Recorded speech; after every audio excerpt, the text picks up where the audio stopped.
제주의 모든 이야기를 담는다. 콘텐츠 안테나. 사실 얼마 전에 우리 영화계에 굉장히 정말 경사가 있었잖아요. 봉준호 감독이 이제 아카데미 사관왕을 했는데 그때 화제가 됐던 게 봉준호 감독의 가계도였어요. 외할아버지가 구보 박태원 선생이더라. 그래, 그러니까 막 이랬거든요. 주위에서 반응은 다 그랬어요, 진짜. 그래, 그렇게 예술적인 DNA를 물려받았기 때문에 이렇게 상을 받을 수 있었던 거야, 막 이랬는데.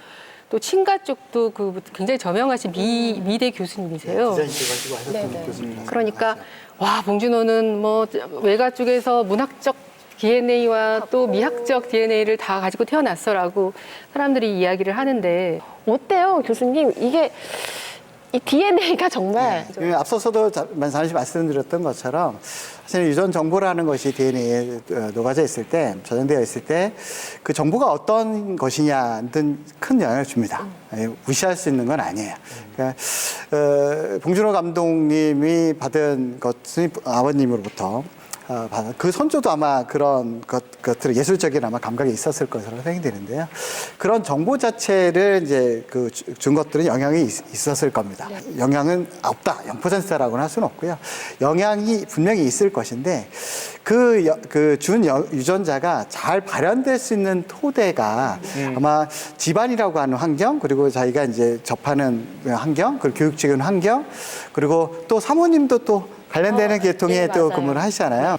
그래서 그런 유전적인 것, 부모님부터 받은 유전적인 영향과 그리고 그 집안 분위기라든가 자기가 친구라든지 동료라든지 또한 사모님이라든지 이런 분들이라고 하는 환경적인 요소가 같이 잘 만났기 때문에 그런 상승작용을 해서 봉준호 감독님처럼 그런 훌륭한 감독님이 만들어지지 않았을까. 교수님께서는 그러면은 그 선천성하고 후천성이 있는데 그 어디에 더 방점을 두시고 싶으세요? 혹시 선택하신다? 저는 사실은 물어보고 싶어요. 제가 질문 던지려고 했는데 그래서 우리 약간 저는 과학을 하니까 이런 과학적인 어떤 분석 결과들이 있어요. 실험한 결과들이 있습니다. 그래서 그 결과들을 먼저 이야기하기 전에 이 과학에서 다른 영역에서 근무하시는 분들은 그걸 어떻게 생각하시고 계실까? 유전적인 요인이 더 크냐, 아니면 환경적인 요인이 더 크냐, DNA. 그게 사실 개인적으로 공부하는 학생들한테 항상 질문하는 것이기도 합니다. 물숨의 작가가 송진아 작가였어요. 송진아 작가인데 그 모래시계와 여명의 눈동자로 막 이렇게 한참 화제가 될 때 사람들이 송진아 작가는 천재야, 천재 작가 이런 호칭이 많이 따라다녔어요. 지금의 마치 봉준호 감독처럼. 그때 그 송진아 작가가 이런 얘기를 하더라고요. 나는 저 말이 참 싫어.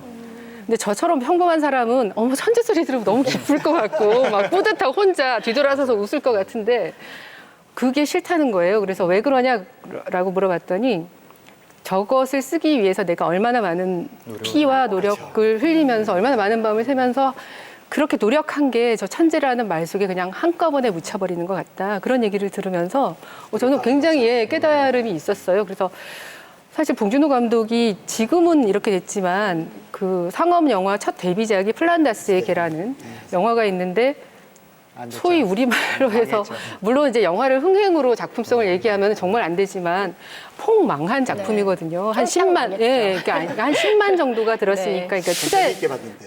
저도 굉장히 저도 봤어요. 10만 분의 1이에요, 저도. 네. 그러니까 이게 지금 굉장히 두 분이 굉장히 중요한 말씀을 하신 건데. 근데 봉준호 감독이 그때 거기서 좌절하고 정말 앞이 안 보이는 순간이잖아요. 그리고 충무로가 얼마나 가난하고 배가 고파요. 미래는 불투명하고.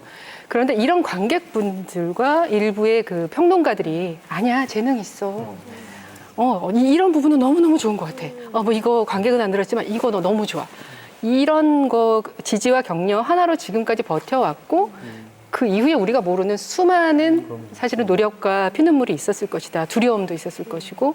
그래서 정말 천재적이야. 혹은 유전자가 달라. 이런 말들은 우리가 좀 가급적하지 말고 부각되지 말고 오히려 그 사람이 그 과정 동안 어떤 노력을 했는지를 좀 많이 부각시키는 것이 좋은 메시지가 될 수 있다. 이런 생각이 듭니다.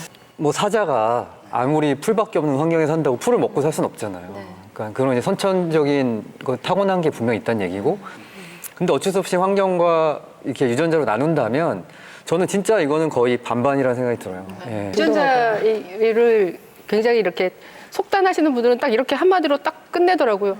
콩이 팥 안 되잖아. 이렇게 하면 사실은 할 말이 없는 거예요. 맞아요. 네. 하지만 그래서 그럴 때 이제 저는 얘기해요. 요즘은 서로 접목도 시키고 품종 개량도 하고 사실 이것이 진화가 아닌가. 세상을 좋게 하는. 그래서 우리는 단정은 짓지 말자. 네, 네. 그건 그래요. 정답을 말씀하실 것 같은데. 정답은 없다는 게 정답이고요. 그러다 말하면.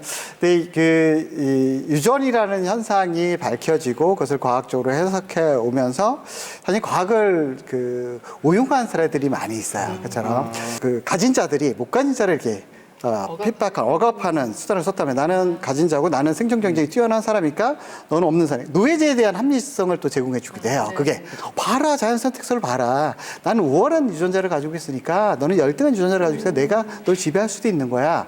라고 하는 이렇게 지배의 논리로 가지고 지배의 논리를 썼고요. 너 열성이야 네, 이렇게. 히틀러가 유대인들을 학살할 때도 홀로코스트를 할 때도 그런 논리를 했어요. 우생학이라고 하는데요. 그게 이제 막 맨델의 유전 법칙도 거기다가 동원도 하고요. 우성, 열성이라고 하는. 그게 사실은 그런 의미가 아니거든요. 우성이라서 좋고 열성이 나쁘다는 의미가 아니에요. 과학적으로는 전혀 그렇지 않습니다. 근데 그렇게 사람들 오해를 많이 해요. 그러니까 우성하면 우월한 거라는 그렇지 않아요. 형질이 나타나면 우성이고 잠재되어 있고 숨어 있으면 열성이거든요. 열성이 더 좋을 수도 있어요. 그렇죠. 예, 너무 그런 유전이라는 것에 너무 초점을 맞추면 그런 잘못된 인종차별이라든가 이런 것에 어차피 오류가 있어서 그래서 예전에는 이 역사적 배경, 과학이 발전하면서 예전에는 유전이 90%가 넘어. 나머지 10%는 환경이고 노력이야. 이렇게 했었다면 요즘은 환경이 60 정도로 해서 환경이 좀 더 높습니다. 요즘은 계속 발전을 하면서요. 환경적인 요인이 좀 더 크고 그래서 요즘은 뭐 유전자는 아까처럼 후성 유전이라는 파트가 등장을 하면서 그런 현상들이 많이 밝혀지고 있어요. 그러면서 그것들은 환경적인 부분에 좌우하는 어떤 그 발현이 되는 것이거든요. 그래서 환경적인 유전이 좀 더 크다라는 것들이 많이 드러나고 있고요. 재미난 실험 하나 말씀드리면 쥐가 이제 똑똑하냐 안 똑똑하냐 영리한지 뭐 우둔한지 라고 해서 하는 것들이 여러 가지 실험 방법이 있는데 미로찾기 실험을 해요. 미로찾기를 하면 영리한 쥐는 미로 찾을 때 실수가 좀 적어요. 한 번 들어갔던 데를 다시 한 번 안 들어갑니다. 기억을 하기 때문에. 근데 우둔한 쥐는 들어갔던 데 또 들어갑니다. 그래서 교수님 근데 길치도 있잖아요. 물론 그렇죠. 지능과 달리 길을 잘 못 찾는 저 같은 사람은 바로 순간적으로 지 IQ가 낮아 이렇게 하면 쥐 여러 입장에서 가지로 굉장히 같이 합니다. 그 한 가지만 가지고 얘기할 수 없으니까. 근데 그 실험의 경우에는 그래서 영리한쥐하고 우둔한쥐를 가지고 이제 실험을 하는데 거기서 이제 저희가 보통적인 환경에서 해봤을 때 실수하는 횟수를 해봤어요. 그랬더니 영리한쥐하고 역시 우둔한쥐. 그래서 그 새끼쥐까지 또 컸을 때 실험하면 또 여전히 유전되는 현상들이 있어요. 그래서 영리한 쥐가 영리한 새끼를 좀 낳습니다. 실수도 적게 하고. 근데 영리한 쥐하고 이 우둔한 쥐를 가지고 환경을 좀 바꿔봤어요. 그래서 좀 스트레스를 많이 주는 환경. 지금 소음을 나거나 뭐 음식도 제대로 안 주고 영양적인 불균형도 주고 이런 환경에서 좋았을 때 봤더니 우둔한 쥐하고 영리한 쥐가 실수가 똑같이 해요.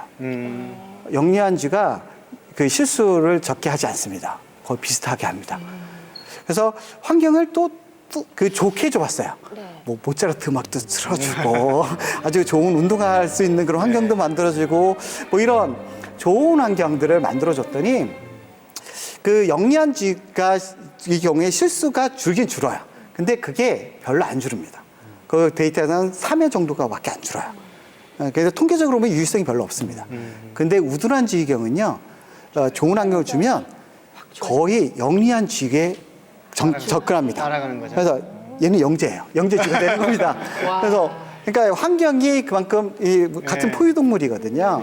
그래서 사람과 같은 포유동물이기 때문에 그만큼 환경이 물론 보면 영리한 쥐가 조금 더 실수는 적게 합니다. 실수는 좀 적게 하더라도 좋은 환경을 만들어주면 조금 실수는 적게 하지만 그게 우둔한 쥐하고 그렇게 큰 차이 나지 않습니다. 통계적으로 하면 유의성이 없다고 할 정도로 그러니까 그런 실험들을 보면 환경이 더 중요하다. 그러니까 제가 오늘날 봉준호 감독이 못 되는 이유는 제 제작 환경이 너무 열악해가지고 아무래도 그런 거 같아요. 그렇게 하셔도 좋을 것 같습니다.